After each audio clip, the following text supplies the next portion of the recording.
আসসালামু আলাইকুম ওরহমতুল্লাহি ওবারকাতুহু। অনলাইন এবং অফলাইনের সকল ভাইদেরকে আন্তরিক মোবারকবাদ জানাচ্ছি যে আগামীকাল রোজ মঙ্গলবার 27শে জানুয়ারি হজরত হুসাইন রাদিয়াল্লাহু তাআলা আনহু ইসলামিয়া মাদ্রাসার হাফেজ ছাত্রদের 16তম দস্তরবন্দি উপলক্ষে ওয়াজ মাহফিলের আয়োজন করা হয়েছে।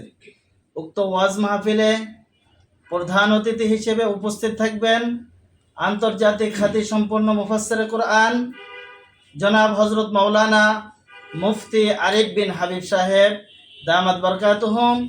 হজরতে বয়ান পেশ করবেন বাদ ইশা এবং অন্যান্য ওলামাগণ বয়ান পেশ করবেন। আমাদের প্রধান অতিথির বয়ান হবে বাদ ইশা। সকলকে উক্ত বয়ানের মধ্যে শরীক হওয়ার জন্য সবিনয় অনুরোধ করছি। আসসালামু আলাইকুম ওয়া রাহমাতুল্লাহ।